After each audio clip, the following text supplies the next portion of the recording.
Boa noite, turma. Sejam bem-vindos para mais uma aula da Elencos Educação, Escola de Gestão Pública.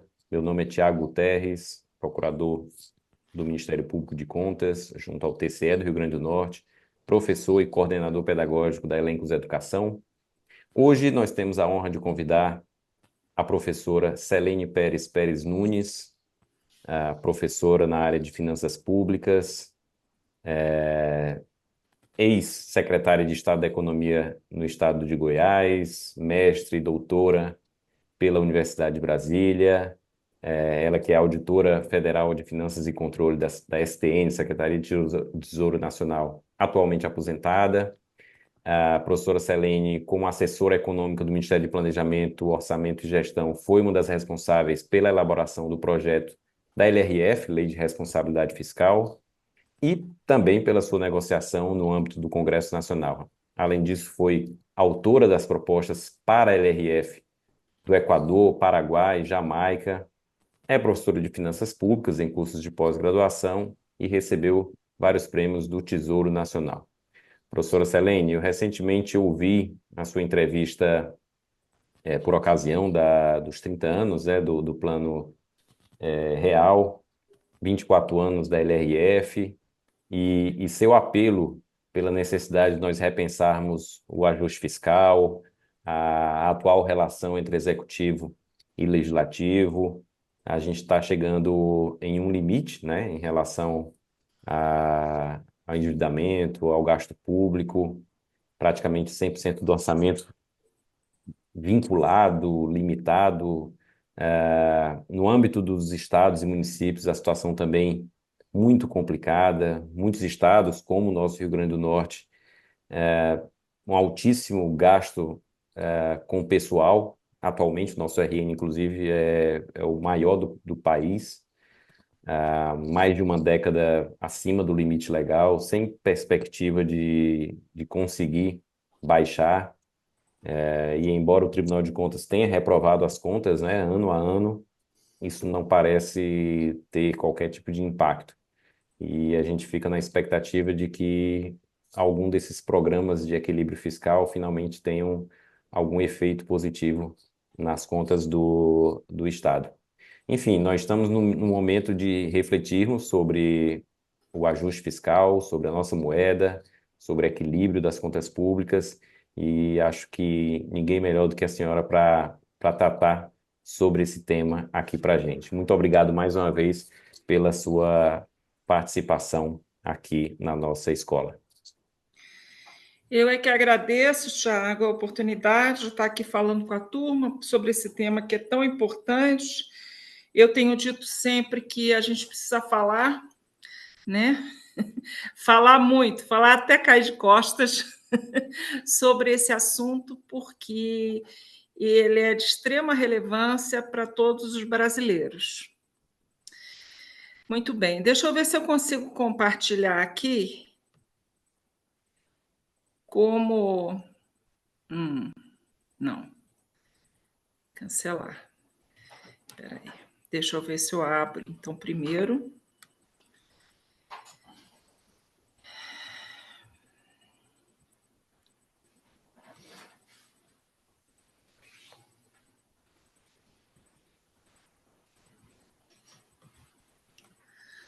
Vamos ver se dá certo, né? Porque.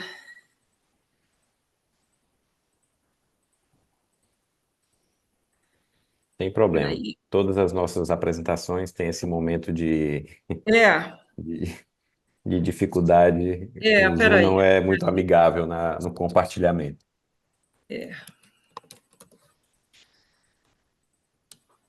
Tá. Mas aqui. É.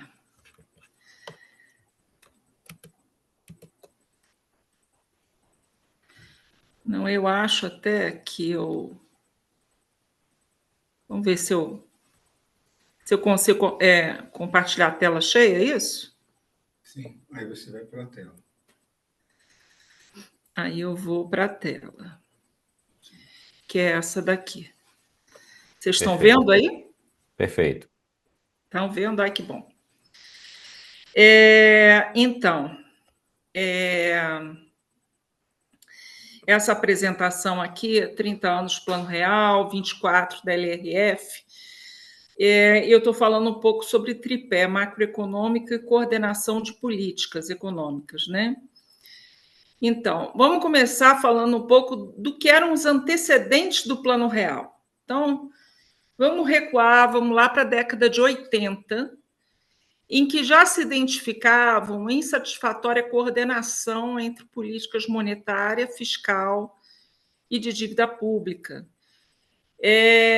Então, foram instituídas algumas medidas que alteraram as relações entre Tesouro Nacional e Banco Central a partir de 86. Uma delas foi a unificação orçamentária, em que se extinguiu o orçamento monetário, que criava despesas financiadas com emissão de moeda, né? Eram subsídios, financiamentos agrícolas e para exportação, que eram realizados pelo Banco Central. Também, então, havia dois orçamentos, o Orçamento Geral da União e o Orçamento Monetário, isso no âmbito da União. Também se unificou a autoridade monetária, havia duas autoridades monetárias, o Banco Central, tá? E o Banco do Brasil. Havia uma conta-movimento do Banco Central no Banco do Brasil que permitia um financiamento monetário quase automático de gastos fiscais, tá? Então, havia uma grande confusão entre a política fiscal e a política monetária, e tudo isso impulsionava a dívida pública. Bom, foi criada a STN em 86, depois se proibiu na Constituição Federal de 88 que o Banco Central financiasse o Tesouro Nacional, se criou também a conta única do Tesouro Nacional no Banco Central e se implantou o CIAF, o Sistema Integrado de Administração Financeira do Governo Federal. Essas foram medidas da década de 80. Vejam como tudo isso é muito recente no Brasil, né? Bom, quando nós chegamos em 93, né, o governo lançou o PAI, Programa de Ação Imediata, em junho de 93. Nesse plano, dava-se conta de que 4 países do mundo apenas tinham atingido uma inflação acima de 1.000% ao ano, né? Então, a Rússia, a Ucrânia, o Congo, o Brasil, né? E qual era o diagnóstico que a equipe econômica, na época, fazia, né? Esse é um diagnóstico importante. E por que eu estou me referindo a ele? Recentemente, no aniversário de 30 anos do Plano Real, o ministro Malan reputou esse diagnóstico aqui como o mais importante para explicar a situação atual do Brasil. Não é a de 93, a de hoje, tá? Então, rememoremos o que era o Programa de Ação Imediata, os objetivos, o diagnóstico que ele fazia. Diagnóstico: o Brasil só consolidará a sua democracia e reafirmará a sua unidade como nação soberana se superar as carências agudas e os desequilíbrios sociais que infernizam o dia a dia da população. Ou seja, o plano articulava as ideias de democracia, né, e de soberania, de unidade federativa, né, com a questão social, tá? E seguia: a dívida social só será resgatada se houver, ao mesmo tempo, a retomada do crescimento autossustentável da economia. Ou seja, eu não consigo fazer distribuição de renda, não consigo atender as necessidades sociais se a economia não estiver crescendo. Mas então, o que é preciso para que a economia cresça, não é? A economia brasileira só voltará a crescer de forma duradoura se o país derrotar a superinflação que paralisa os investimentos e desorganiza a capacidade produtiva. Esse foi o objetivo do Plano Real. A superinflação só será definitivamente afastada do horizonte quando o governo acertar a desordem das suas contas, tanto na esfera da União como na dos estados e municípios. Vejam, aqui o texto faz um alerta importante de que não adiantava fazer plano se não fossem corrigidos os desequilíbrios das contas públicas, porque estes desequilíbrios poderiam fazer com que a inflação voltasse. E essa é uma ideia que eu vou retomar recorrentemente ao longo dessa apresentação. Por fim, as contas públicas só serão acertadas se as forças políticas decidirem caminhar com firmeza nessa direção, deixando de lado interesses menores. Então, aqui se coloca a complexidade do equilíbrio fiscal. O equilíbrio fiscal é muito mais difícil do que um plano de estabilização e inflação, porque ele depende de que as forças políticas decidam caminhar nessa direção.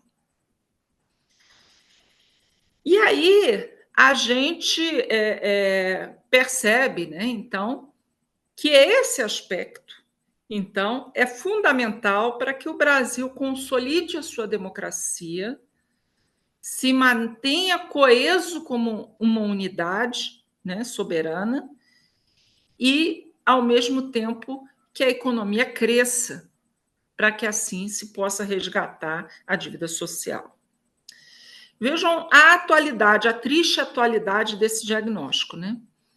Muito bem. Naquela ocasião, o Programa de Ação Imediata, então, disparou alguns cortes de gastos do governo, algumas medidas de recuperação da receita tributária, com combate à sonegação, controle mais rígido dos bancos estaduais, aperfeiçoamento do programa de privatização e lançou o Fundo Social de Emergência, cujo objetivo era fazer desvinculação.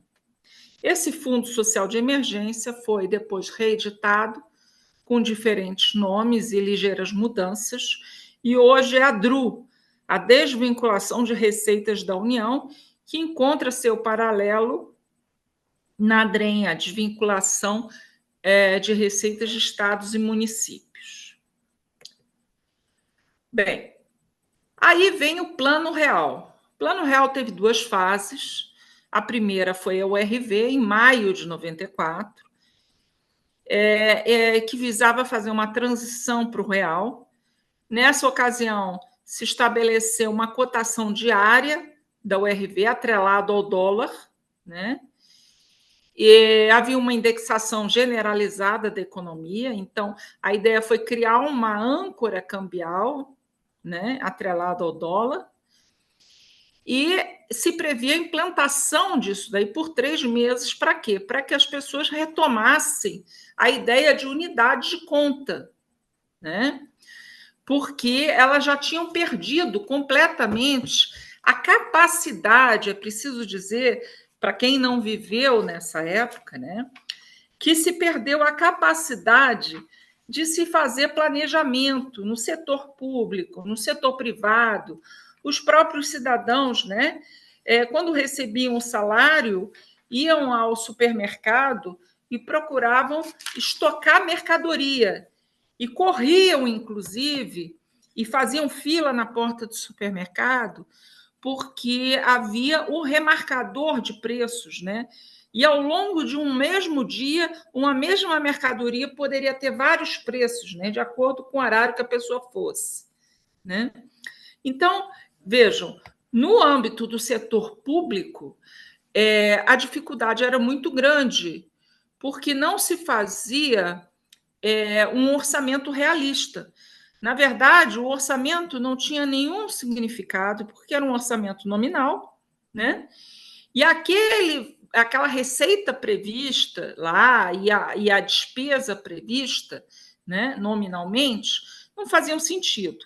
No caso das receitas, é lógico que a gente tinha uma proteção que era a própria indexação, né? Então, antes do Plano Real, se indexava as receitas, você tinha correção monetária das receitas, e no caso das despesas, então, como não havia essa correção, o que se fazia era um controle no boca de caixa, em que o secretário do Tesouro Nacional atrasava a liberação de despesas para que, com isso, corroesse o valor real dessas despesas. Então, eu teria certamente uma receita maior, porque corrigida, e, ao mesmo tempo, uma despesa muito menor, porque, em termos reais, ela teria o seu valor corroído. Então, essa era a maneira muito singela como o governo federal fazia o seu ajuste fiscal na ocasião. Não fazia sentido fazer PPA, não fazia sentido fazer planejamento nem anual, né? Então, na prática, para evitar maiores contendas no Congresso Nacional, se aceitava qualquer coisa, porque não ia ser aquilo mesmo, né? Ia ser o momento em que o secretário do Tesouro liberasse o pagamento das despesas, né? Então, a partir da URV, se começou a constituir, então, novamente, a noção de unidade de conta, né? O objetivo aqui era quebrar a memória inflacionária que as pessoas tinham, né? E isso foi implantado por 3 meses. Quando chegou em julho de 94, se substituiu a moeda pelo real, né? E havia o câmbio tinha um teto, né? Tinha uma âncora cambial, né? Havia uma paridade com o real, então o real valia $1, né? E havia uma atuação do CMNE. Bom, com isso se conseguiu sair de uma inflação aí que no final atingia 2.500 ao ano, né? Para uma inflação menor de 10%, né? Então, com isso, se conseguiu aí resolver a questão inflacionária no seu aspecto mais emergente, ou seja, naquilo que dependia da memória inflacionária que foi, então, quebrada, não é? Muito bem, mas isso estava completo? Pelo que a gente viu lá naquele diagnóstico, não, né? Primeiro, a gente não conseguiria manter a paridade do dólar com o câmbio por muito tempo, né? Então, a gente precisou, né, em 99, adotar o câmbio flutuante. Então, o tripé macroeconômico, adotado a partir de 99, consistia em quê? Num câmbio flutuante, em que a taxa de câmbio oscilaria livremente segundo as forças de mercado, né? Antes, o Banco Central intervinha para perseguir um determinado nível de câmbio, né? Se adotou também metas de inflação, em que o Banco Central é obrigado a perseguir a meta de inflação estabelecida, né? Na época estabelecida pelo Conselho Monetário Nacional. Hoje ela está estabelecida em lei, né? 3% a meta, o centro da meta, né? E também a ideia de superávit primário, né, de que você teria que gerar um esforço de superávit antes do pagamento dos juros da dívida. Tá? Bom, isso em 99. Né? Só que percebam que os investidores olhavam para o país de uma maneira muito receosa, né? Então, durante todo esse período, apesar da gente ter o Plano Real, nós passamos pela crise do México, final de 94, início de 95, em que você teve, inclusive no Brasil, leilões de títulos frustrados, era o que se chamava de efeito tequila, né? Então, quando estourou a crise do México, você começou a ter frustração de leilões no Brasil. Teve uma sequência de frustração. O que acontece quando você faz uma oferta de leilões de títulos da dívida pública e não consegue captar? Ora, você tem dificuldade de rolar a dívida pública, né? E você tem dificuldade, inclusive, de pagar as despesas correntes que estão vencendo, né? Na época, não existia colchão na conta única. Então, se recorreu ao Banco Central e, depois, realizado um leilão bem-sucedido, se devolveu o valor ao Banco Central. Tá? A crise da Ásia, em 97, em que você teve ataques especulativos. Eu estava no Ministério do Planejamento nessa época e nós trabalhamos no pacote 51. Eram 51 medidas de curto prazo para aumentar receitas e reduzir despesas no nível federal, para tentar reagir aos ataques especulativos, acalmar o mercado, porque a crise da Ásia tinha repercutido no mercado brasileiro. Logo no ano seguinte, em 98, nós tivemos a crise da Rússia. E foi, então, adotado um conjunto de medidas fiscais, estruturais e de curto prazo. Né? Nesse momento, simultaneamente, nós estávamos discutindo, né, a lei de responsabilidade fiscal. Tá? A lei de responsabilidade fiscal tem uma previsão constitucional no artigo 163 da Constituição Federal, e a emenda da reforma administrativa tinha dado um prazo até dezembro de 98 para que o Poder Executivo encaminhasse um projeto regulamentando aquele artigo constitucional. Aquele artigo constitucional que tinha sido elaborado lá na Constituinte, na época, inclusive, que o Serra era o relator na Constituinte, não é? E o Zé Roberto Afonso era, na época, assessor dele lá, né? E aí, em 98, quando entrou esse texto na reforma administrativa, nós começamos a discutir o que deveria ser uma lei de finanças públicas, porque era só essa expressão que tinha lá na Constituição. Tá? E é lógico que toda essa discussão foi fortemente influenciada por essa necessidade de construir bases macroeconômicas sólidas para resistir a essa volatilidade de capitais provocada pelas crises financeiras internacionais. Né? Nós tínhamos passado por essas crises. Em janeiro de 99, houve uma forte desvalorização cambial por força dessa crise. E o que essas crises tinham em comum? Os investidores questionavam a capacidade do país saldar as suas dívidas. Isso afetava a entrada de capital externo, havia fuga de capitais, né? Então, havia um problema de credibilidade, uma falta de confiança no país. Tá? Esse era o contexto histórico. Né? E aí, quando nós começamos a nos perguntar o que seria uma lei de finanças públicas, foi feito um diagnóstico. Esse diagnóstico indicava que o Brasil tinha um federalismo fiscal, que significava descentralização financeira, com autonomia política, administrativa, independência de poderes, né?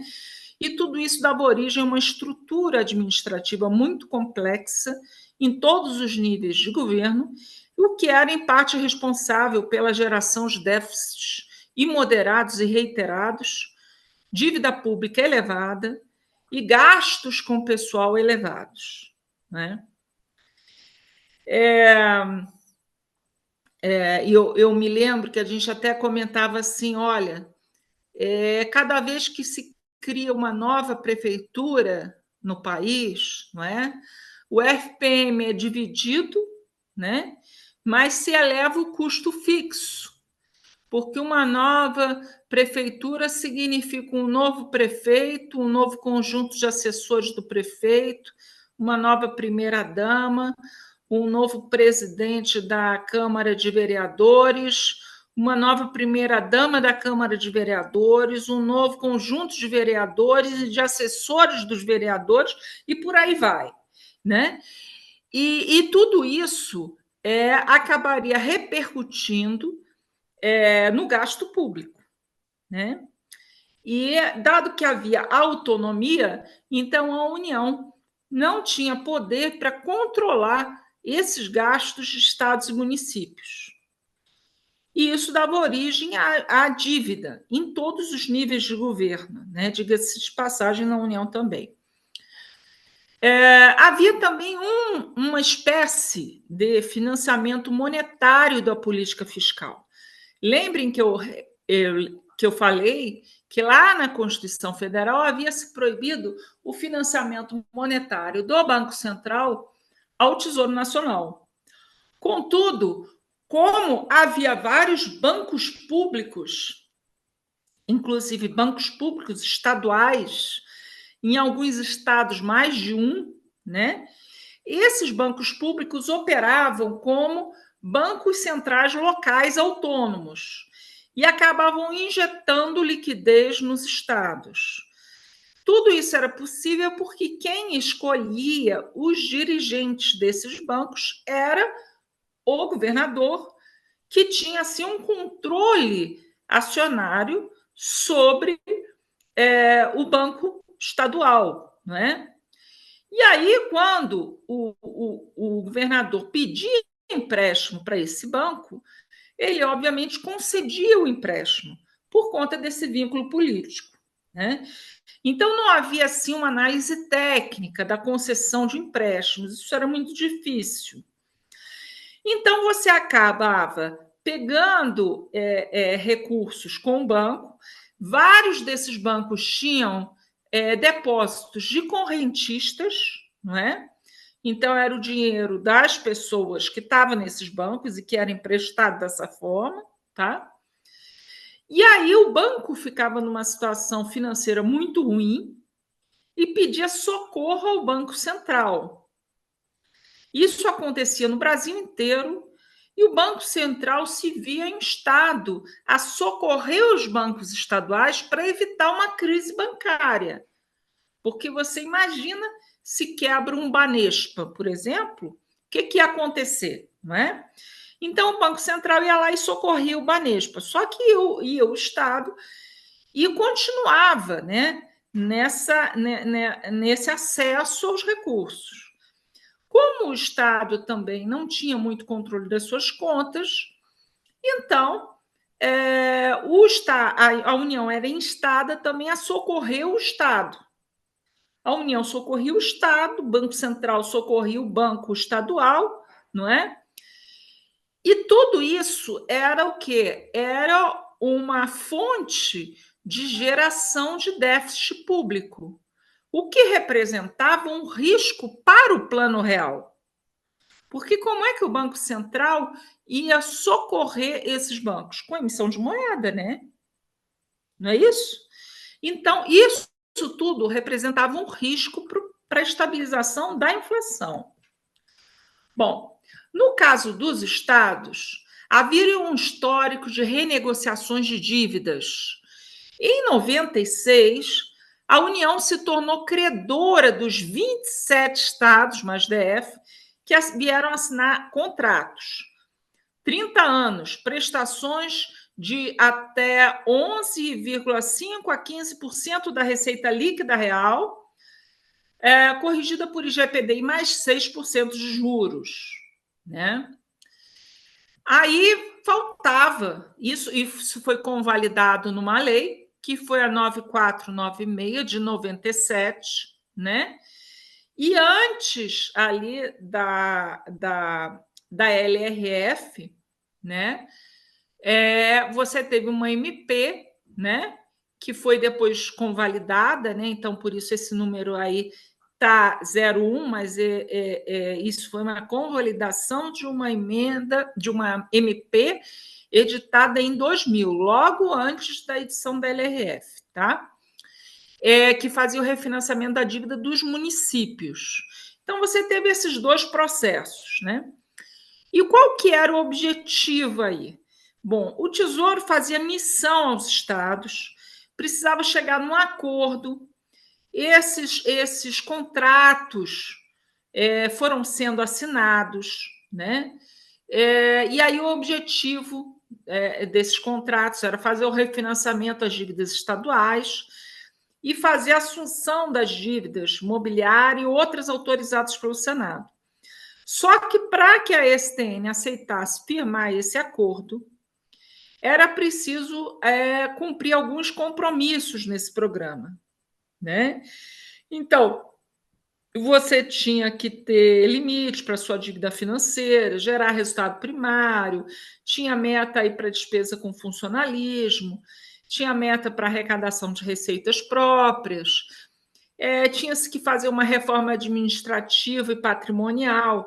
Isso incluía não só a privatização de empresas, mas também o saneamento ou a transformação em agências de fomento de bancos públicos estaduais. Na verdade, você tinha 3 opções, né? A primeira era vender. Então, quando o governo estadual não queria vender a empresa, a gente dizia assim, não, então vai sanear a empresa, porque ela tem que ficar em condições de sustentabilidade financeira.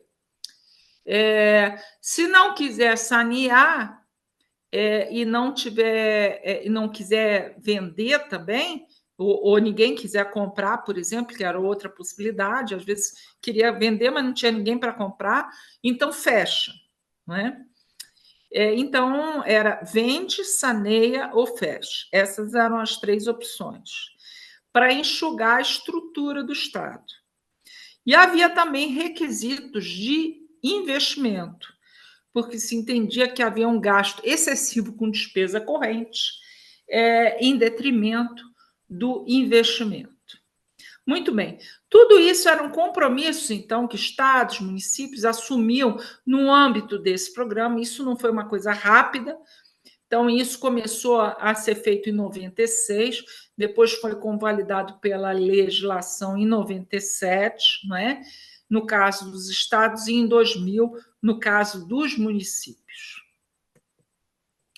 Muito bem.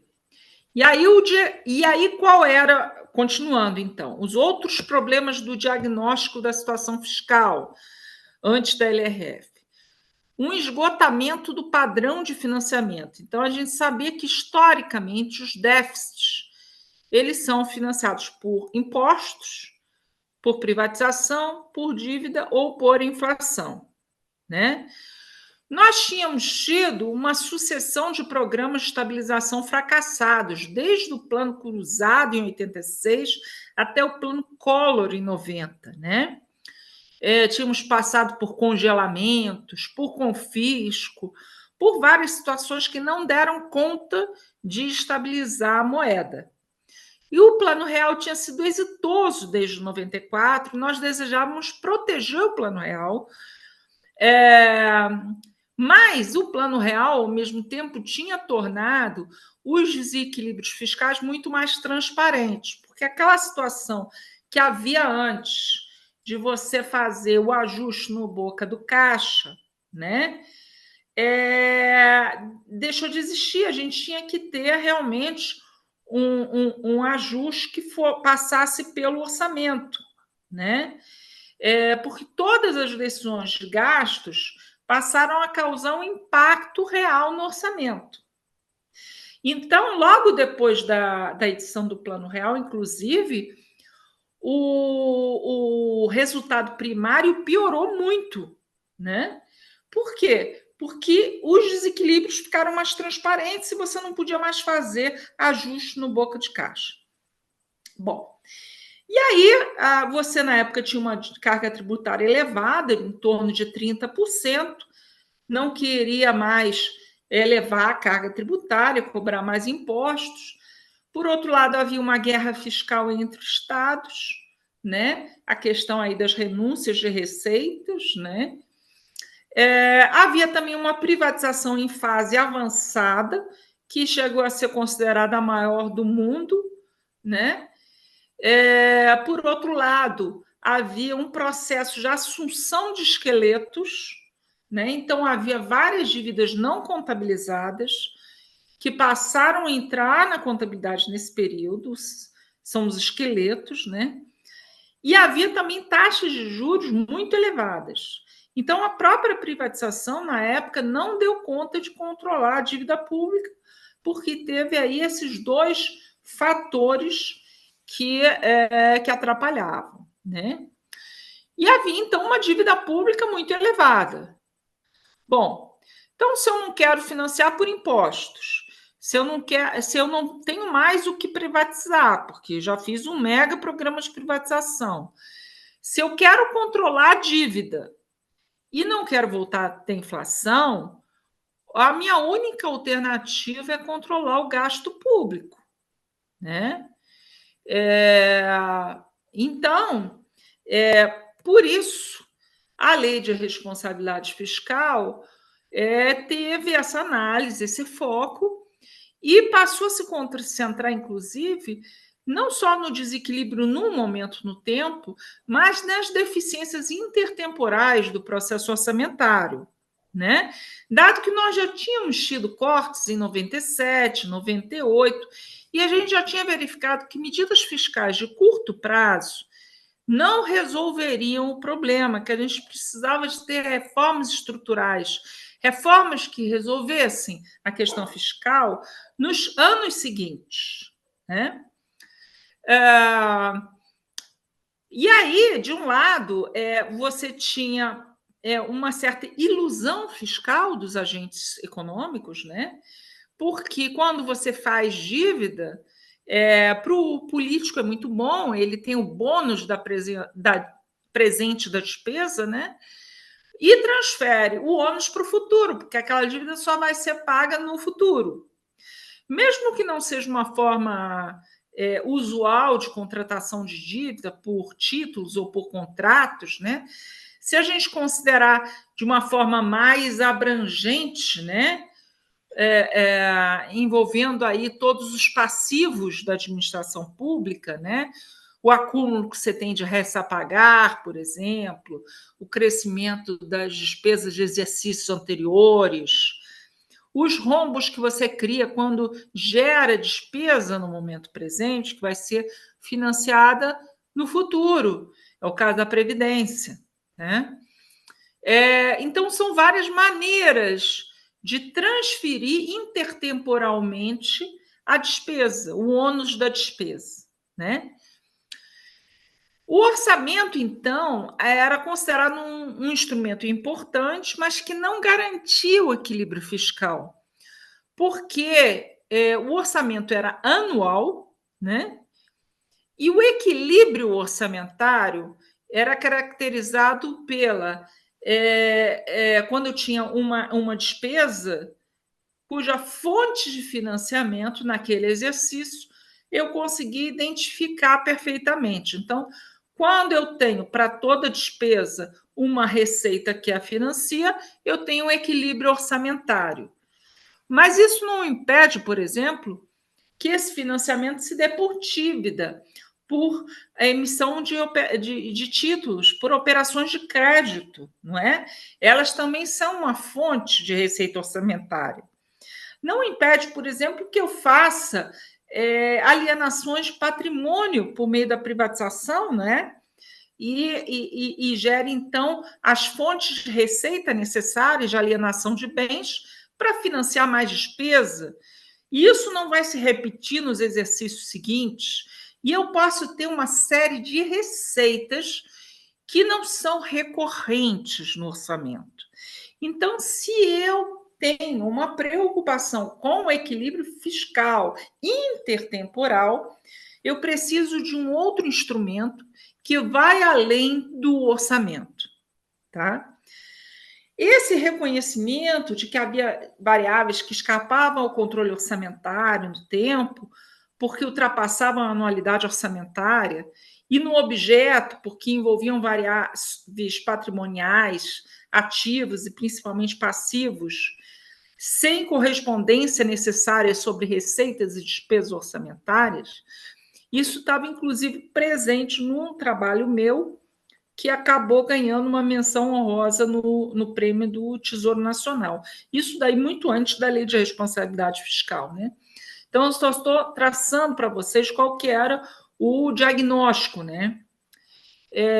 Nós, na LRF, nós tínhamos uma noção muito clara de que era preciso atacar as causas estruturais desses desequilíbrios, numa sequência de exercícios. Era preciso também amenizar os ciclos políticos, né? Falando aí hoje, agora a gente está em ano eleitoral, né? Nas prefeituras, o desejo que as pessoas têm de gastar em ano eleitoral é uma loucura, né? Em município, em estado, na própria União, né? Direcionamento de emendas a rodo para municípios esse ano, né? Adotar a estratégia de convivência entre a autonomia imposta pelo modelo federativo, que é uma restrição jurídica, e a responsabilidade fiscal. Então, lembram que lá no início, naquele diagnóstico do pai, se dizia que era preciso manter a unidade soberana do Brasil, né? Isso perpassava muitas discussões sobre dívida pública de estados, né? Principalmente Rio Grande do Sul, Minas, né? Que sempre foram grandes endividados. Vamos lá, São Paulo, Rio de Janeiro, né? Então, imagina se você tem uma concentração de dívida em estados que são numa região muito próxima, né, e do sul, sudeste, né? Isso gera consequências políticas para a estabilidade do modelo federativo. Por outro lado, havia um modelo federativo que previa uma autonomia de estados e municípios. Então, era preciso compatibilizar isso, construir isso dentro da Lei de Responsabilidade Fiscal, e a gente vai ver mais à frente como é que foi feito. Bem, além de todo esse diagnóstico nacional, dos antecedentes, de todo o contexto histórico que influenciou, nós tínhamos também alguma experiência internacional. Então, fomos pesquisar basicamente 3 experiências internacionais, todas da década de 90, o Tratado de Maastricht, que na Europa estabelecia princípios, né, para uma confederação e critérios de convergência para os vários países, né? E, ao mesmo tempo, estabelecia metas e punições em protocolos. Admitia desvios, mas era preciso manter a tendência de ajuste, ou seja, o filme era mais importante que a foto, né? Então, tinha que haver toda uma convergência dentro da União Monetária Europeia. Mas esses estados tinham relativa independência para conduzir as suas próprias políticas, desde que eles convergissem para aqueles critérios acordados, tá? Então, a gente pensou assim, bem, se países diferentes, soberanos, né, podem convergir para critérios comuns acordados, por que não os estados e municípios dentro de uma mesma federação, né? Então, isso serviu um pouco assim como balizador do modelo que seria adotado na LRF. Além disso, a gente olhou também a experiência dos Estados Unidos na década de 90, em que a legislação contemplava apenas o governo federal, cada unidade tinha sua regra própria, né? Mas no caso do governo federal, o Budget Enforcement Act previa que o Congresso fixaria metas de superávit e mecanismos de controle dos gastos, que eram de dois tipos: o sequestration, que é muito parecido com o contingenciamento, né? E o pay as you go, que é muito parecido com o artigo 17 da Lei de Responsabilidade Fiscal, que estabelece regras de financiamento para despesas, para a criação de despesas de duração continuada. Em 94, também, foi editada na Nova Zelândia o Fiscal Responsibility Act. E daí vem o nome da lei brasileira. Embora da Nova Zelândia a gente tenha pegado mesmo os princípios, né, que nos pareceram muito interessantes, a gente vai ver daqui a pouco, e a questão da transparência, né? Então, na Nova Zelândia, o parlamento fixa critérios de desempenho de forma muito genérica, né? E então o foco não é nas metas, o foco é na transparência. E como a população participa muito do orçamento, das decisões de política fiscal, a transparência se sobrepõe à rigidez das regras. O executivo tem liberdade para orçar e gastar, mas tem um amplo e estrito acompanhamento da sociedade, tá? E quais eram os princípios da gestão fiscal responsável, então, na Nova Zelândia, que a gente utilizou fortemente no Brasil?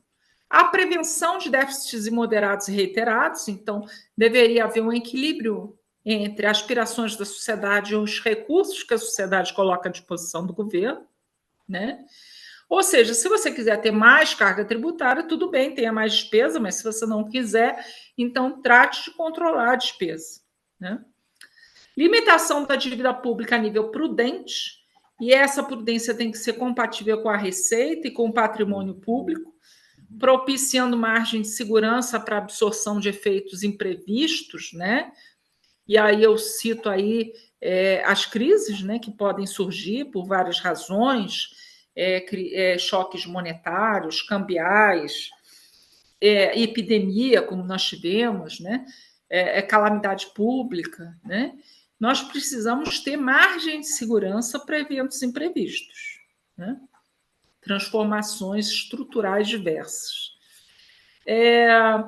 Preservação do patrimônio público em nível adequado, para ter também essa margem de segurança, né? Então, eu também não posso sair por aí vendendo tudo e derretendo o valor do patrimônio público para financiar a despesa corrente. Não é razoável, não é desejável que se faça isso. A adoção de uma política tributária previsível e estável. A previsibilidade é, em grande medida, garantida pelos próprios princípios constitucionais, né? Em que você tem aí o princípio da anualidade, da anterioridade, né? Inclusive da anterioridade nonagesimal, no caso das contribuições. Porém, a estabilidade já é um pouco mais difícil, porque se manobra de várias formas e se acaba elevando a carga tributária. Isso não é desejável. Mas, então, é um princípio manter a carga tributária estável. Transparência na elaboração e divulgação dos documentos orçamentários e contábeis, em linguagem simples e objetiva. Veja que isso foi bastante buscado na Lei de Responsabilidade Fiscal também. Então, depois eu vou mostrar como é que a gente fundiu essas experiências internacionais aplicando no diagnóstico nacional que existia na época. Antes disso, é preciso a gente saber que houve um percurso da Lei de Responsabilidade Fiscal. Então, a lei começou a ser elaborada, o projeto de lei, aí em agosto, setembro de 98, né? Como havia essa determinação, quer dizer, preciso saber que existem previsões para 2 leis complementares de finanças públicas na Constituição Federal. Uma é a que está prevista no artigo 163, que veio a ser a Lei de Responsabilidade Fiscal, e outra é que está no parágrafo 9º do 165, em que a Lei 4.320, de 64, foi recepcionada como sendo essa lei a que se refere à Constituição. Houve projetos tentando substituir a 4.320. Nesse governo, a ministra Simone Tebet tentou retomar isso, mas parece que não foi, pelo menos até o momento, muito bem sucedida. E, enfim, essa é uma questão ainda aberta na nossa agenda, não é? Eu trabalhei nesse PLS 248 em 2009, né?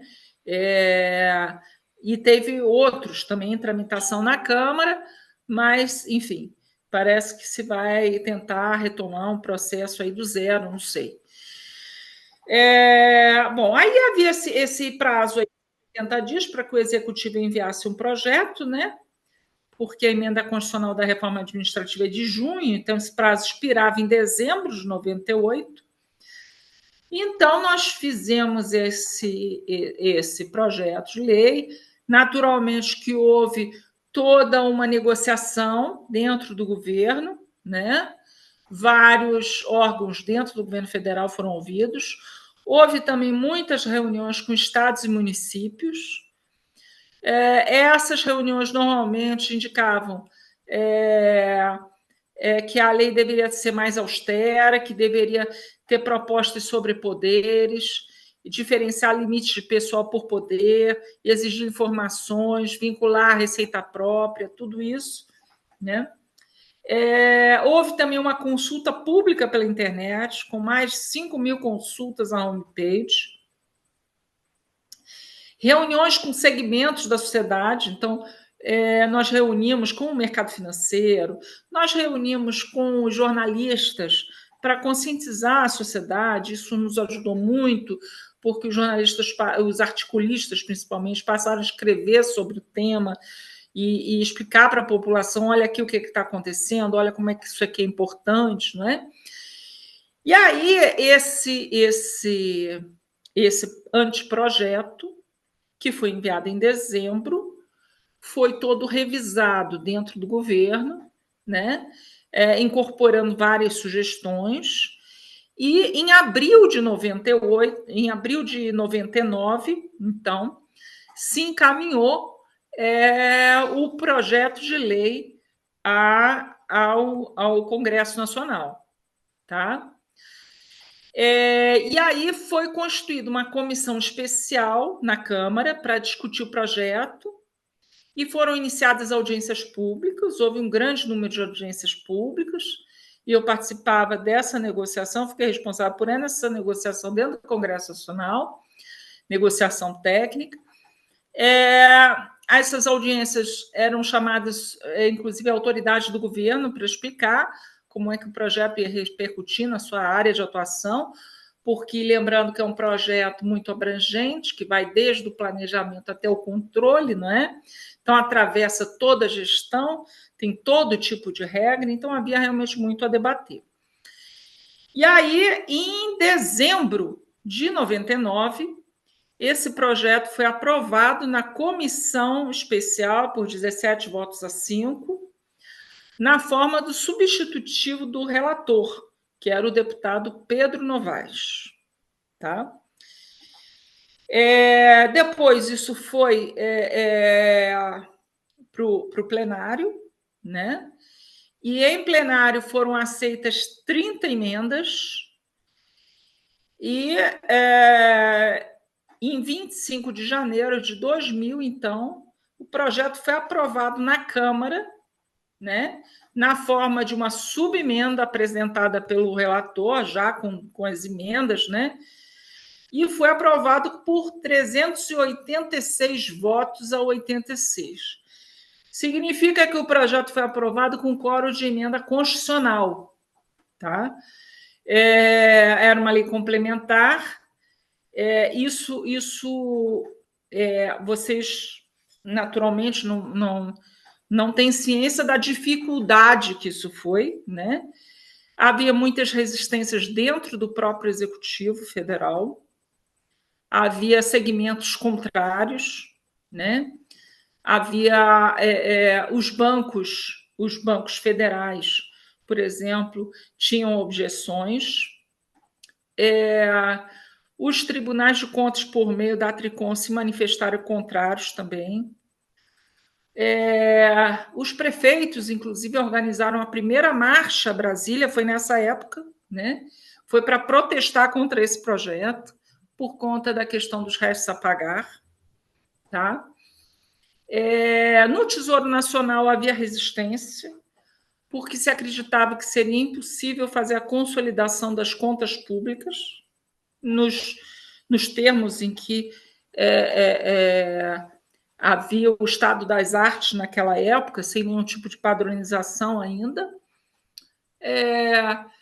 A SOF queria que a revisão da 4.320 viesse antes, e aí resolveu não participar desse processo, e também se dizia que não iria adiante. Muita gente no Executivo duvidava, né? No Congresso Nacional, é bom dizer que o governo não tinha maioria, tá? O relator, o governo era do PSDB, o relator era do PMDB do Maranhão, que foi possível, né, na ocasião, construir. Mesmo assim, o debate com o relator foi muito intenso, né? Houve várias versões de substitutivo do relator, né? Sujeitas a todo tipo de pressão, todo tipo de trovoada, né? E nós precisávamos, então, como o governo não tinha maioria, nós precisávamos trazer toda a base do governo e ainda convencer uma parte da oposição. Então, esse quórum aí de 386 votos a 86 foi a grande vitória da LRF no Congresso Nacional. Tá? E essas mudanças tornaram regras mais duras dentro do próprio Congresso Nacional. Por exemplo, a regra de renúncia de receita entrou lá na comissão. A regra do Banco Central de separar a política fiscal e monetária foi, em grande medida, inspirada pela minha dissertação de mestrado, mas ela só foi acolhida dentro da própria comissão especial, tá? O texto original não tinha essa parte. Em abril de 2000, então, aí passou pela Câmara, foi para o Senado. E aí nós tínhamos feito uma costura dupla Câmara-Senado, né? Já incorporando sugestões dos senadores, já discutindo com os senadores, para alinhavar tudo, porque havia uma corrida contra o tempo. 2000 era um ano eleitoral, né?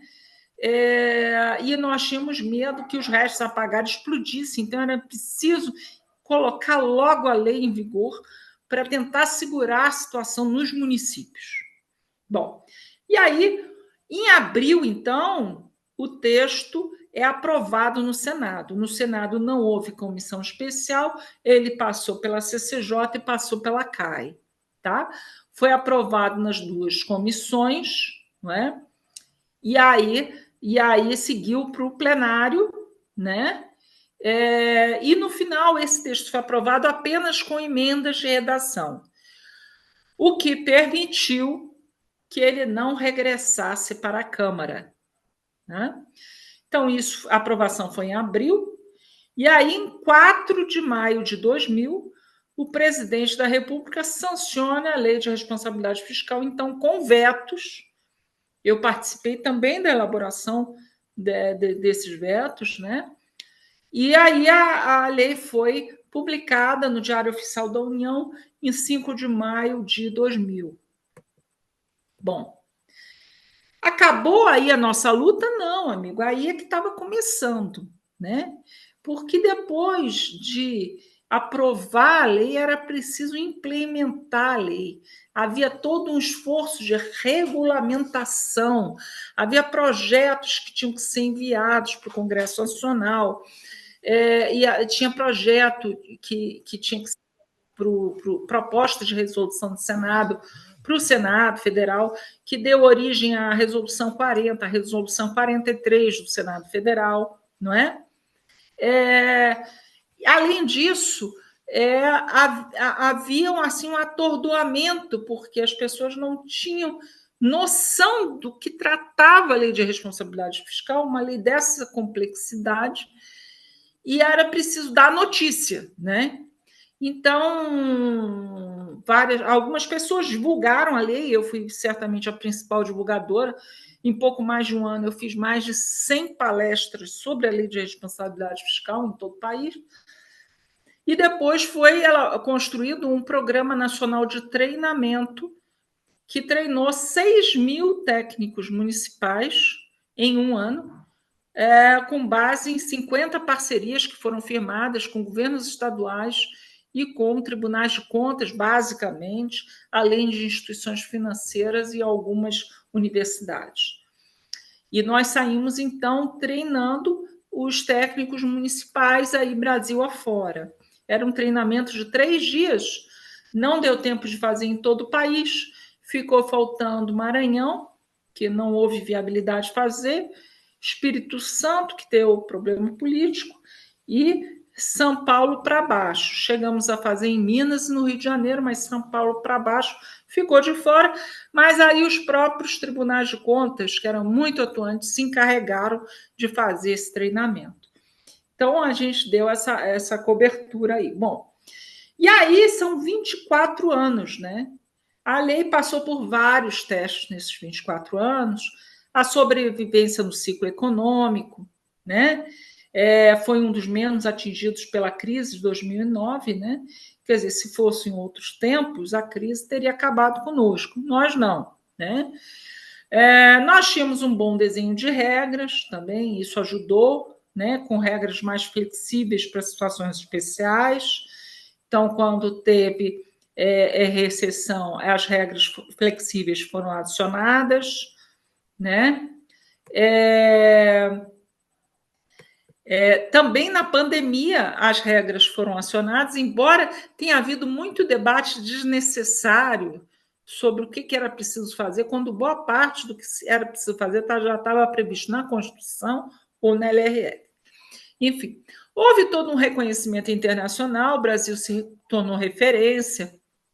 Eu tive em vários países, alguns deles eu fiz consultoria, em vários outros eu fiz palestras, né?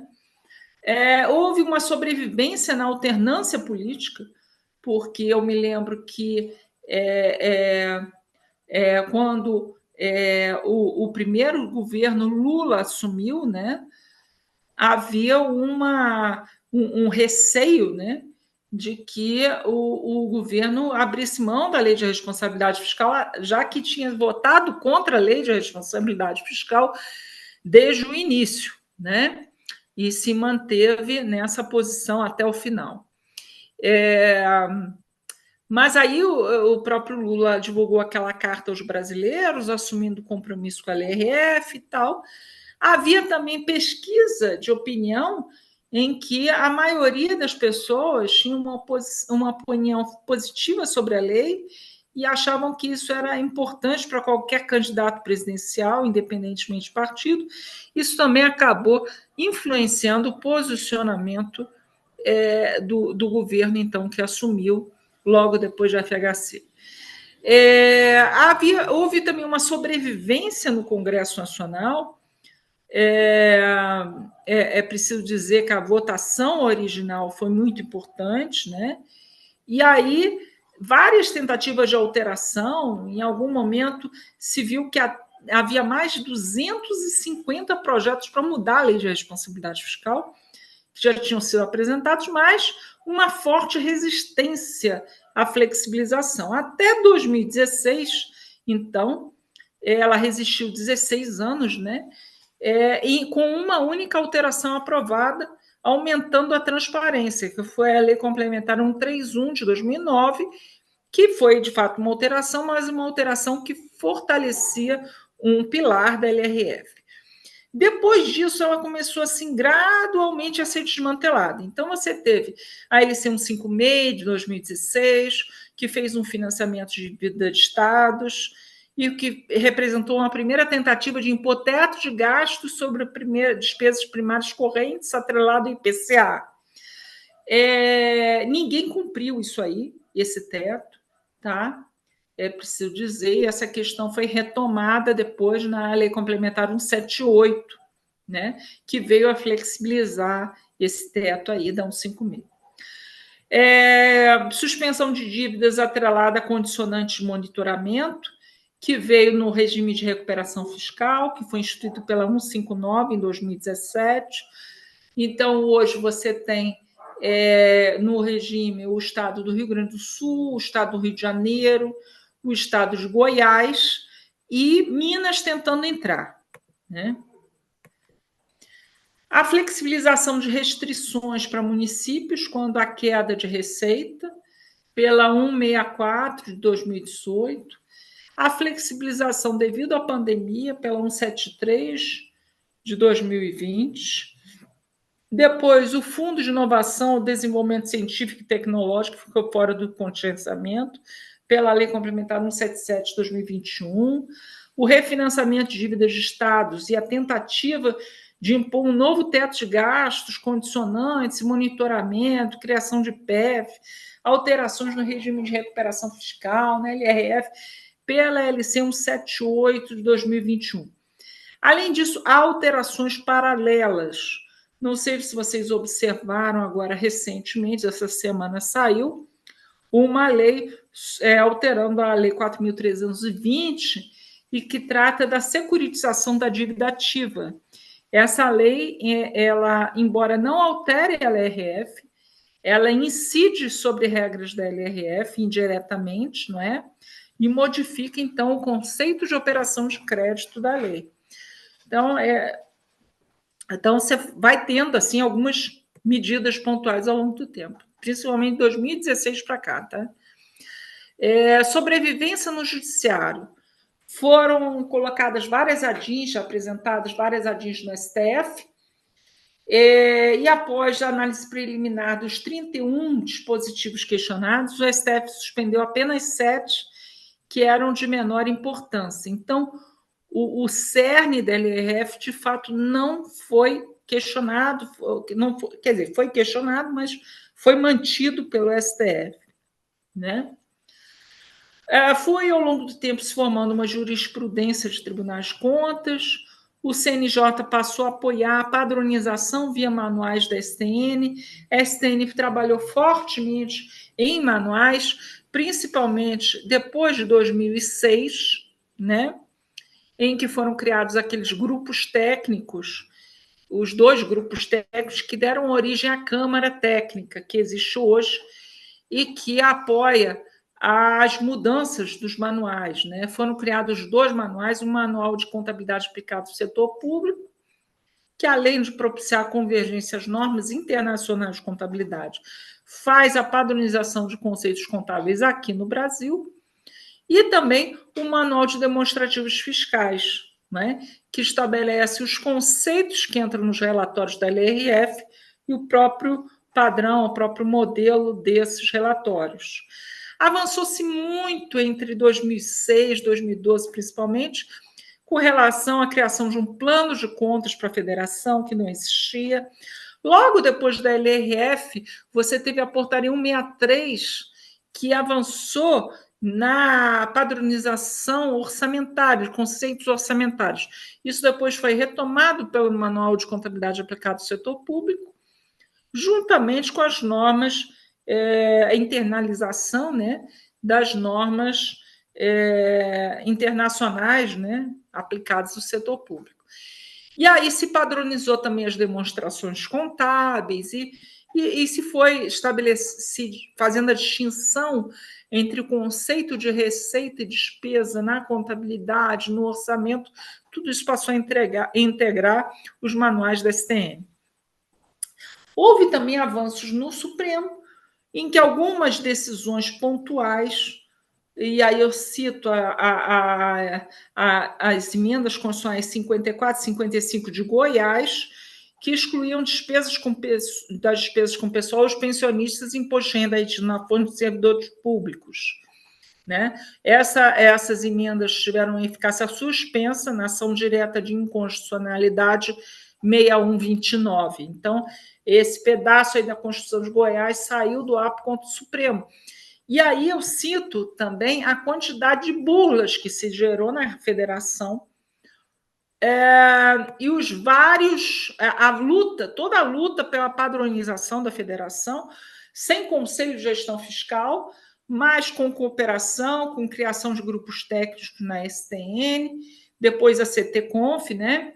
E toda essa padronização. Teve também o Promoex, que discutia entre os tribunais de contas a harmonização de conceitos da LRF pelos tribunais de contas, não é? E aí, com a sucessão de decisões do Supremo e a internalização dos manuais da STN, com apoio dos tribunais de contas, e esse controle foi gradualmente melhorando. Mesmo assim, o controle ainda é uma fragilidade, né? E a gente ainda sofre, ainda hoje, a consequência de burlas que foram alimentadas ao longo de muitos anos. Houve toda uma mudança de pensamento, é preciso dizer que na academia o ensino foi fortemente impactado pela lei, em pelo menos 5 áreas de conhecimento: economia, direito, contabilidade, administração, ciência política. Foram editados muitos livros, teses foram defendidas, com abordagens específicas e multidisciplinares. Se modificou a maneira da imprensa tratar o assunto, nunca se tratou tanto de finanças públicas. Você hoje abre o jornal, diariamente você tem matérias sobre finanças públicas. Não era assim antes, tá? E o equilíbrio fiscal deixou de ser um tema da direita, né? Ele não é uma lei de governo, né? Ele é uma lei de Estado, e é preciso que seja visto assim. Tá? Muito bem. Os fundamentos da lei, eu falei lá das experiências internacionais, a gente verificou que havia 2 maneiras de proteger a casa do ladrão, né? Uma era trancar as portas, que eram as regras, muito do que se fazia nos Estados Unidos, na União Europeia, e a outra forma era acender as luzes, ou seja, a transparência, que era o modelo da Nova Zelândia. Então, o modelo brasileiro se tornou um modelo misto, conjugando regras e transparência, né? Se decidiu fazer as 2 coisas ao mesmo tempo para que a transparência auxiliasse no cumprimento das regras. As variáveis chaves da LRF são, em grande medida, ligadas àquele diagnóstico que eu falei lá, aqueles princípios, né? Então, a ideia de se ter uma ação planejada e transparente, em que se previnem riscos, se corrigem desvios, a busca pelo equilíbrio das contas públicas, através de metas de resultados, entre receitas e despesas, e aí pode ser resultado primário, resultado nominal, né? Obediência a limites e condições no que tange à renúncia, geração de despesa pessoal, seguridade social, dívida consolidada imobiliária, operações de crédito, inclusive as AROs, né? Antecipação de receita, que estavam na origem, no cerne lá da crise estadual. É preciso dizer que havia muito problema com AROs em vários estados, quando as dívidas foram renegociadas, né? Concessão de garantia, inscrição e restos a pagar. Então, o foco na intertemporalidade. A gente vai perceber em cada uma dessas variáveis, o importante não é só a foto, é o filme. É o que você vai gerar numa sequência de exercícios. Por isso, você estabelece metas fiscais para 3 exercícios. Por isso, você fala em estabilização da dívida pública, né? Em resolução do Senado, né? Por isso, você tem mecanismos de compensação de receita para renúncia e para geração de despesas de caráter continuado também por um período. limites para despesa com pessoal, regra de ouro, regras para aros, garantias, inscrição em rédios a pagar, tudo fora da anualidade, né? Tudo assim, prevendo uma sequência de exercícios. E aí, com 3 níveis de regras gerais, mais duras para final de mandato, e mais flexíveis em casos especiais, como desaceleração de atividade econômica, ou crescimento negativo do PIB, estado de defesa, estado de sítio, calamidade pública e mudanças drásticas na política monetária e cambial.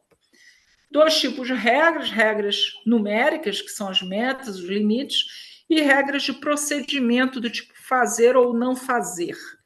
Regras mais duras para final de mandato tem principalmente para despesa pessoal, em que nos últimos 180 dias é vedado aumentar despesas pessoal, né, no final do mandato, as aros estão proibidas e os restos a pagar é vedado contrair obrigação de despesa que não possa ser paga no mesmo exercício ou que tenha parcelas a serem pagas no exercício seguinte sem que haja suficiente disponibilidade de caixa. Então, você pode deixar o resto a pagar, mas deixa o caixa para pagar. Você teve, em casos especiais, duplicação de prazos de enquadramento a limites, né? Optou-se por não adotar um fundo de estabilização, mas por corrigir aí pela flexibilidade dos enquadramentos, né? Também no caso aí da dívida, né? Havia essa possibilidade, né? Embora isso nunca tenha sido acionado, essa última parte. Em caso de calamidade pública, isso foi acionado. Fica suspensa a contagem dos prazos para os limites, fica dispensado o atingimento de metas fiscais e o corte automático. A lei se aplica a toda a federação, né? Então, tem o conceito de ente da federação, né? Com todos os poderes. E aí você tinha um grande desafio, que era estabelecer regras que se aplicassem em um contexto institucional complexo. Então, tem um sistema político democrático, né?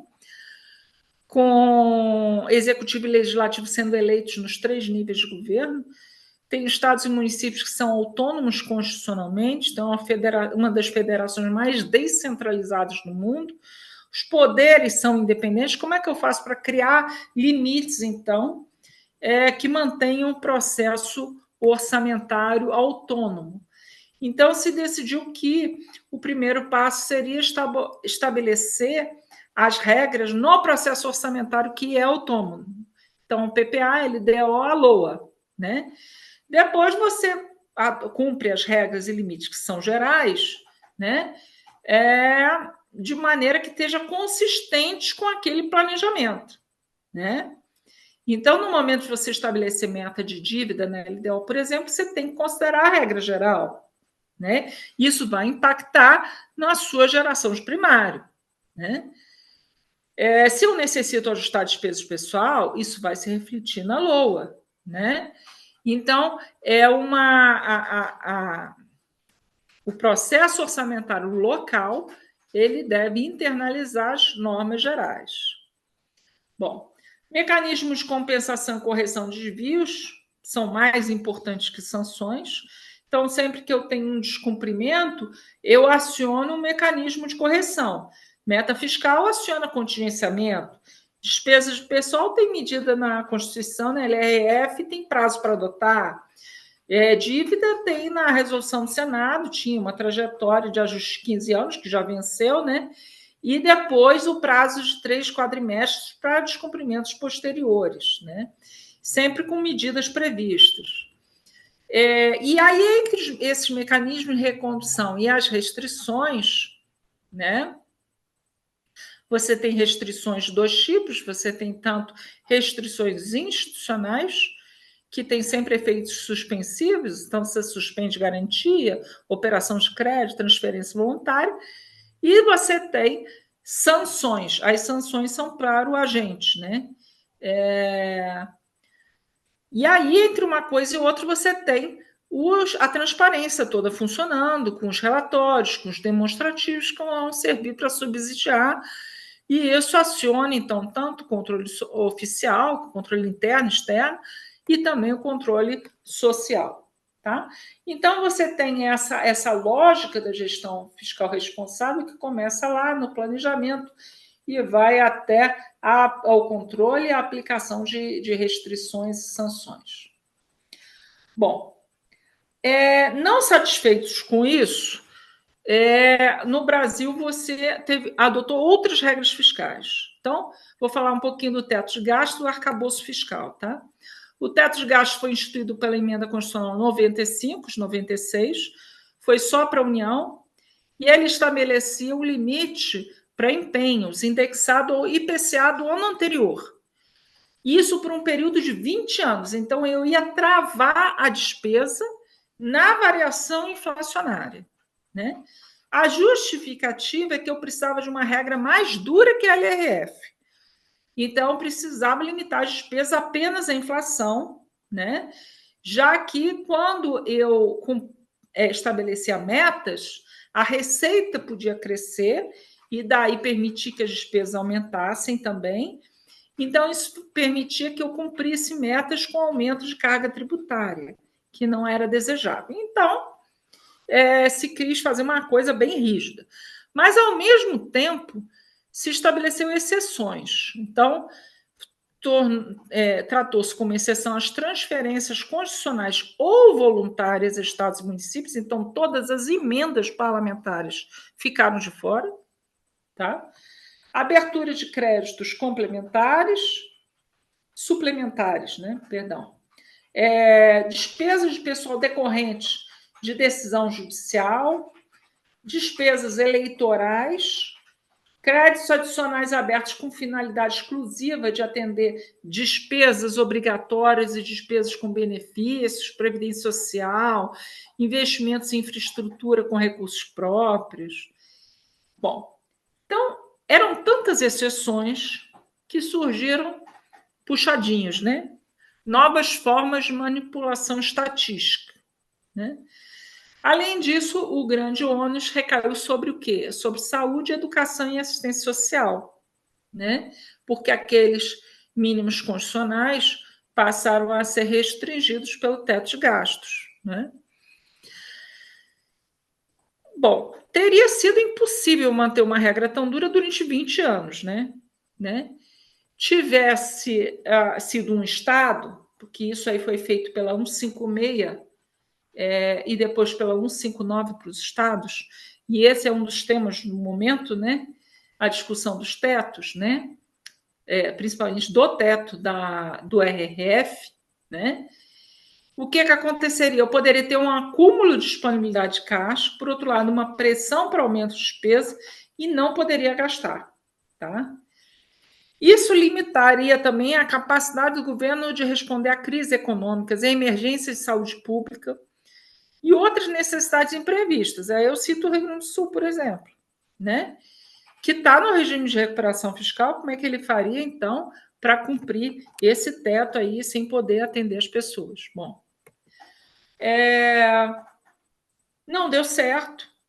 E aí, isso foi, então, essa medida foi adotada em 96. Quando chegou em, 96, não, foi 96, não, foi, perdão, aqui, 2006, tá? Tá errado.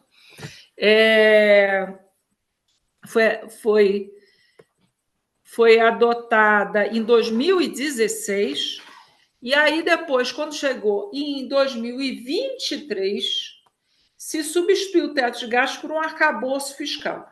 O arcabouço fiscal, basicamente, adotava regras mais flexíveis que permitiam que as despesas crescessem acima da inflação, desde que num ritmo inferior ao das receitas. Então, basicamente, retomaram a meta fiscal.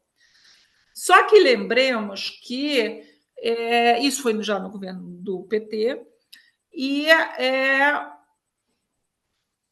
o governo estava bastante traumatizado ainda com o processo de impeachment, né? Que teve o descumprimento da meta fiscal como uma das razões do impeachment. Basicamente, a geração de créditos adicionais num momento em que havia sinalização de descumprimento da meta fiscal. Essa foi uma das razões, né? E aí se resolveu flexibilizar a sistemática de metas fiscais da LRF. Vou falar assim, em vez de adotar uma meta, vamos fazer uma banda de 0,25% do PIB para mais ou para menos. Né? Bom, o que acontece com isso? Se adotou uma meta de resultado primário da União, a meta central, zero, primário zero, para 2024. Anunciando um superávit primário a partir de 25. Muito bem.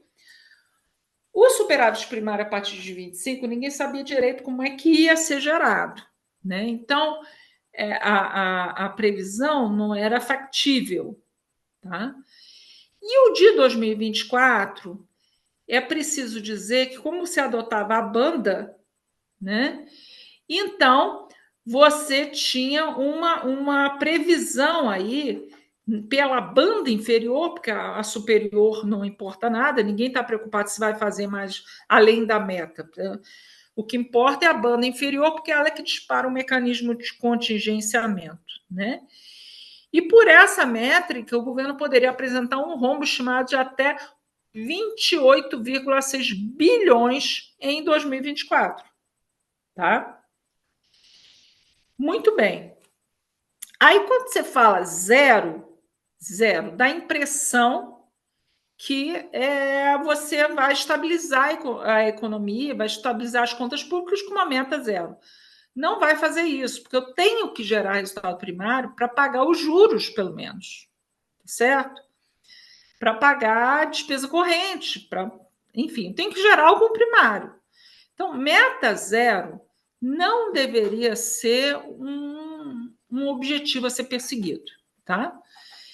E ainda mais uma meta que não é zero, que ela é menor, porque eu pego pela banda a banda inferior, né? Então, isso, na verdade, representou uma autorização para déficit primário permanente, em que eu não consigo nem pagar os juros com receitas genuínas e eu preciso me endividar crescentemente para rolar a dívida.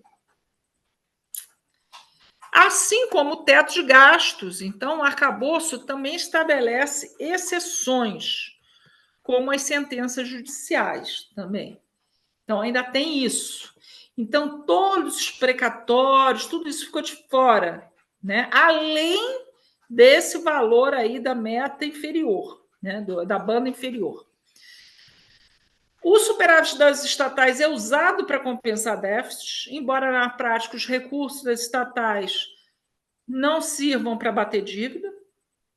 O resultado primário é calculado pelo critério de caixa, que permite aumentar a resta a pagar para artificialmente cumprir a meta, né? E esse controle do cumprimento da meta de primário vai depender do comportamento das receitas. Então, caso as receitas sejam superestimadas, o que já ocorreu segundo o TCU, aumenta-se artificialmente o espaço para gastar. E isso compromete o atingimento da meta. Então, para cumprir a meta, o governo precisaria arrecadar 168 bilhões e meio, além do arrecadado em 23. Veja bem, foi isso que ele colocou lá na previsão de receita. Então, quando se viu que isso não seria possível, porque as medidas de aumento de receita não passaram no Congresso Nacional, aí se resolveu mudar a meta, né? Ou seja, vou adotar um valor ainda inferior àquela banda inferior que eu tinha pensado no início, né? Toda vez que eu faço isso, eu desmoralizo o mecanismo perante o mercado. Isso acaba afetando expectativas e acaba incidindo sobre a taxa de juros. Tá? Hoje saiu na coluna do Felipe Salto, que fez o arcabouço fiscal, que o corte estimado para esse ano, para cumprir a meta desse ano, de 24, seria de 28,7 bilhões. Isso para cumprir a meta já modificada, tá? Ou seja, Com essa sistemática, a dívida pública cresce. Cresce muito, cresce para um nível que não é sustentável na economia brasileira. E aí, o que acontece com o câmbio? Lembra lá do tripé? O que acontece com o câmbio? Eu tenho uma piora das expectativas internacionais, né? E, de outro lado, um desafio de atingir metas fiscais no Brasil, com a rejeição das medidas de arrecadação e uma maior pressão de gasto público. Esse gasto público, diga-se de passagem, também é muito influenciado pelas emendas parlamentares, que hoje já consomem 50 bilhões em 2024. E o céu é o limite, né? Bom, então o que aconteceu? Aconteceu uma desvalorização cambial muito forte, tá? E essa desvalorização cambial passou a sofrer também influência de várias declarações do presidente da República criticando a política monetária adotada pelo Banco Central, né? Então, criticando a política monetária que o Banco Central adota para cumprir a meta, que não foi ele que fixou. Quem determinou a meta de inflação foi a legislação que o próprio governo federal fez. Então, criticando esses mecanismos, a taxa de juros, enfim, isso afetando reuniões do Copom, tudo isso, e declarações do governo, não só criticando o Banco Central, mas dizendo também que talvez precisasse fazer alguma coisa em relação ao câmbio. Então, o que se colocou em xeque, na verdade, foi o tripé macroeconômico. Porque o tripé, o nome já diz, são 3 pernas, né? Tripé não para em pé com 2 pernas só. Não adianta ter só a perna monetária e a perna cambial. Eu preciso da fiscal. E embora a gente tenha tido problemas fiscais ao longo desses 24 anos, nunca foram tão graves quanto agora, né? Então, nesses 30 anos do Real e 24 da LRF, várias pessoas que trabalharam no Plano Real, e eu que trabalhei na LRF, nós viemos todos a público para falar da necessidade de se adotar medidas de ajuste fiscal. E aí, analistas diversos têm sugerido algumas medidas, eu sugeri também. As medidas passam por desvinculação, né? Agora já não basta a DRU, é preciso também fazer desvinculação de pisos de educação e saúde à receita, pisos de previdência social e benefícios assistenciais que estão vinculados ao salário mínimo. Isso é aprovado por lei complementar, né? No caso, assistência. Isso consome mais da metade do crescimento programado da despesa primária em 2025. Né? A reforma administrativa, há necessidade de se estabelecer um teto salarial do setor público, reforma da Previdência, lembremos que a última piorou a situação em relação aos militares, isso precisa ser revisto em algum momento, né?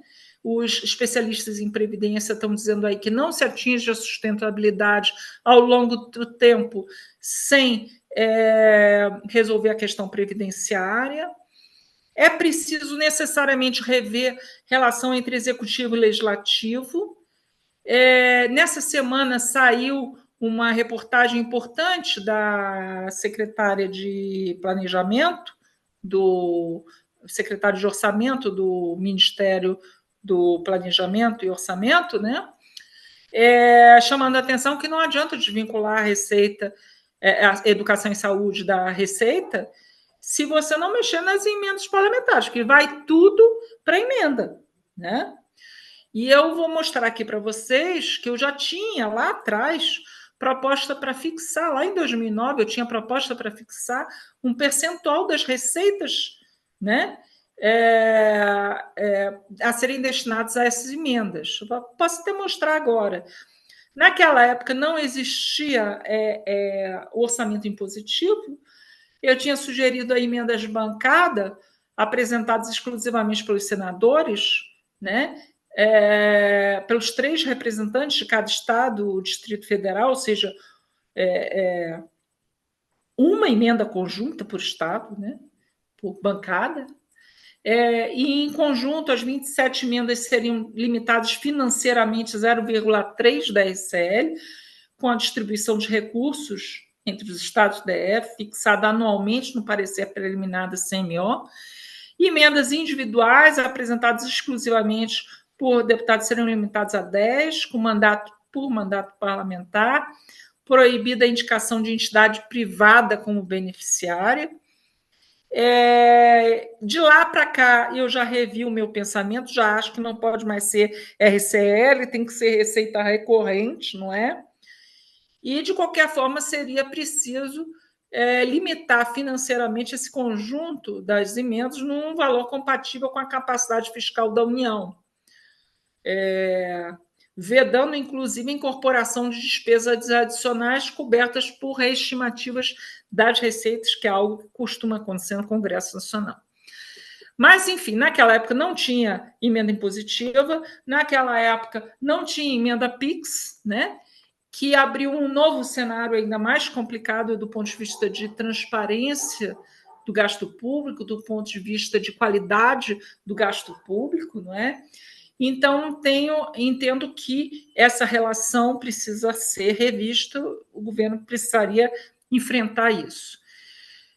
Sugeriu também privatização com urgência, principalmente vendas de ações que não comprometem controle acionário, depois empresas, destinando integralmente os valores para bater dívida. Tem gente sugerindo, o Malan sugeriu o spending review, acho que uma outra maneira de falar também é a focalização, né? Então, revisão de benefícios, rever o cadastro Bolsa Família, otimizar bônus salarial, seguro-desemprego, FGTS. O governo está revendo o cadastro do BPC e LOAS, né? O que é muito importante, mas, sem dúvida, né? Se tem burla, se tem fraude nisso aí, tem que rever mesmo, né? Agora, não é para fazer corte de vento, viu? A gente precisa de um valor aí realmente expressivo para cumprir, né, o arcabouço esse ano, né? Então, tá a conta do Felipe Salto aí dizendo que esse ano precisa de mais de 28 bilhões de cortes, se quiser cumprir esse arcabouço já pela banda inferior, que já foi modificada e tudo isso, porque senão a gente não vai conseguir minimamente estabilizar o câmbio e a taxa de juros. Então, senhores e senhoras, a conclusão que eu gostaria de deixar aqui para vocês é de que não adianta buscar a solução observando apenas a taxa de juros. Taxa de juros no Brasil é alta porque o tripé macroeconômico está manco, sem ajuste fiscal, com metas fiscais mal desenhadas, que sinalizam a busca por déficits primários, que são alteradas continuamente ou burladas, e que, mesmo assim, não são cumpridas.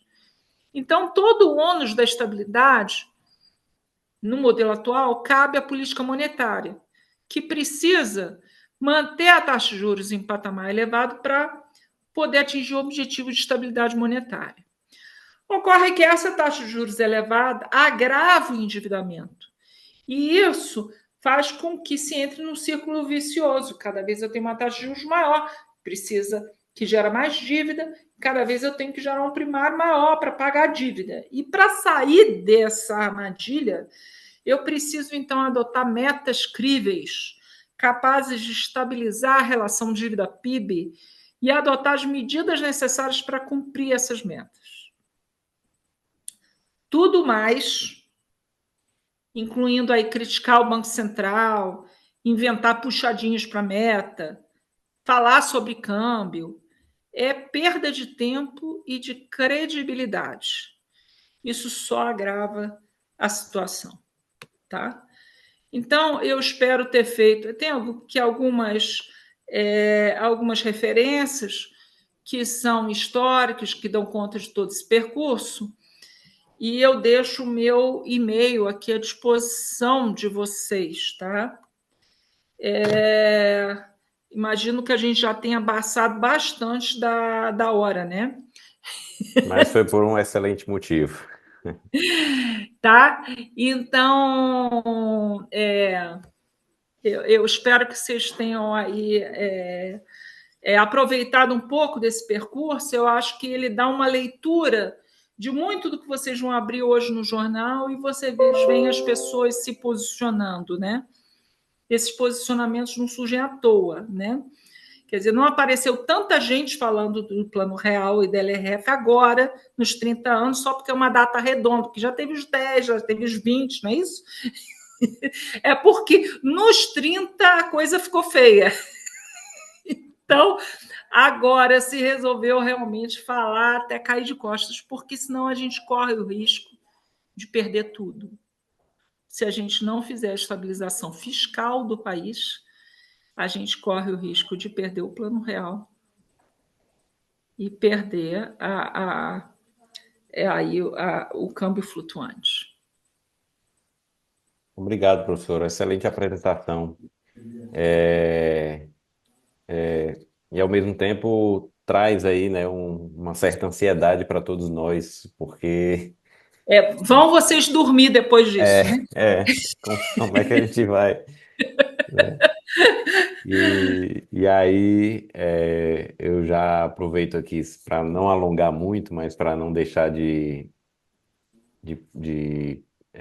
fazer aqui um questionamento trazido pela nossa aluna Gabriela, que ela questiona sobre como manter o equilíbrio fiscal, né, e contingenciar as despesas do Poder Executivo, considerando a fragilidade atual do sistema de freios e contrapesos, exacerbada pelo ativismo judicial na emissão de decisões, criando regras não previstas na lei ou no orçamento. E, de certo modo, essa pergunta dela toca também na questão política, né, que essa é a maior preocupação, eu Que era o acredito. quinto ponto lá do diagnóstico inicial, Isso. lembra? Pois é. E aí é isso que não vai me deixar dormir. É como é que a gente vai. A gente pode aí ter todos os diagnósticos, né, as medidas propostas pelos nossos especialistas, mas como é que a gente vai fazer isso passar num ambiente político tão conturbado? E não só com o legislativo, mas como a Gabriela mencionou, pelo judiciário, e não só o ativismo em decisões judiciais, mas tem o ativismo também em relação Corporativo. ao corporativo, exatamente, a questão salarial, interpretação sobre o que entra, não entra. O teto existia, né? Hoje não existe mais teto. Então, só para a gente, para reforçar e trazer ainda mais ansiedade, como é que a gente, ou não, né?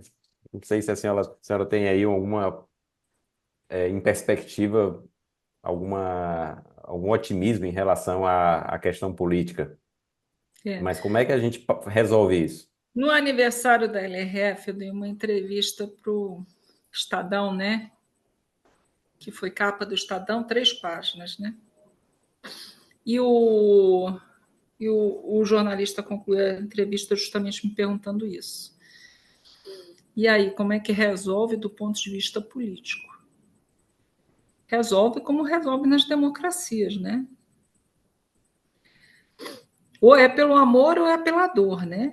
Ou o tino político funciona no sentido de ver, olha, fomos longe demais e a gente precisa adotar medidas aqui, porque senão vamos sucumbir todos e vai tudo para o brejo, né? Ou então funciona nas eleições, amigo. Entende? Porque se você tiver retomada de inflação ou esse câmbio louco, isso afeta crescimento econômico, taxa de juros afeta crescimento, afeta renda e emprego. Entende? Então, se você vai por essa linha, aí o que acontece? O governante perde o pleito. perde o pleito, é substituído, viu? Novo jogo, todo de novo. O que não é garantia também, né? Porque a democracia prevê alternância, mas não, né? Alternância em que sentido? Em que direção? Né? A gente, em princípio, a gente não tem uma garantia per se, né? É por isso que é isso que diferencia um país emergente como o nosso de um país que tem instituições sólidas, consolidadas ao longo aí de séculos, né? Por quê? Porque já existe uma estrutura social e política capaz de dar sustentação àquilo ali. Inclusive com alternância de poder, né? Com alternância. Então muda do democrata para o republicano, muda do trabalhista para o, né, para o liberal e tal, mas, né, os dois sabem que não podem exagerar, né? Se exagerar, vão ser substituídos em algum momento. E isso pega tanto no presidencialismo americano, como pega no parlamentarismo inglês, por exemplo, cai o primeiro-ministro e tal. Então, a democracia prevê essa alternância. Mas, às vezes, o dirigente também tem uma sensibilidade política que permite ele a ver que pode ficar ruim. Né? A gente teve uma sinalização do Lula sobre isso na semana passada. Né? Estava tendo um debate muito grande sobre o câmbio e tal, e ele falou sobre câmbio, que era uma coisa que ele não deveria ter feito. Né? O câmbio disparou, né? E aí ele veio a público para dizer, não, a responsabilidade fiscal é um compromisso absoluto e tal, vamos fazer tudo que é necessário para cumprir aqui o arcabouço, nós vamos cumprir o arcabouço e tal, e anunciou logo uma medida aí que é a tal revisão do BPC e da LOAS, que, a meu ver, é corte de vento, viu? Porque isso aí é coisa que teria que ser feita mesmo. Então, o que você tem hoje em todos os jornais, você tem vários analistas econômicos dando sugestões de medidas, que passam um pouco por esse slide que eu coloquei aqui. Olha, não adianta só cortar esse ano, não. Tem que ser medida estrutural, porque o que está em jogo? Não é só a foto, é o filme. Eu quero saber não só 2024, eu quero saber 2025 em diante. Eu quero saber da estabilização da dívida pública em percentual do PIB.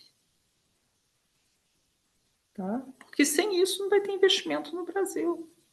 Né? Então, veja, isso afeta as expectativas.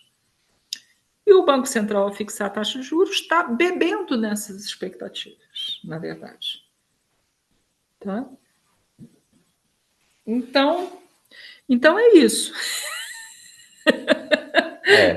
Eu não sei se foi muito tranquilizador o meu argumento, não, mas um pouco nessa linha que eu fui lá no Estadão também. Tá? Depois vocês dão uma lida. Acho que eu lembro que o ex-presidente Fernando Henrique, ele comentava que, na verdade, o momento mais fácil de aprovar reforma é justamente quando não há saída, que era quando se convencia mais facilmente.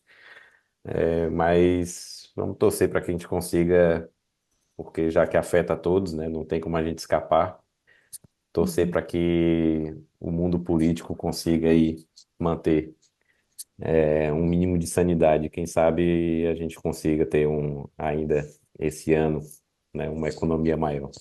Professora, mais uma vez, muito obrigado pela apresentação, que vai ficar disponível aqui para os alunos também no YouTube, no canal do YouTube da Eleicos Educação.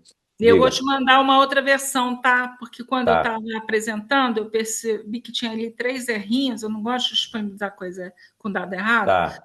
É da emenda constitucional 95. Sem eu problema. sou meio chata com isso. É melhor eu Sem corrigir problema. logo. E aí eu te mando em seguida, aí você Tá. disponibiliza para os alunos, tá? Perfeito. Então, mais uma vez, obrigado a todos pela participação, e até a próxima. Obrigado, professor. Obrigado, Gabriela, os demais alunos. Boa noite a todos. Tá joia? Obrigada, pessoal. Boa noite.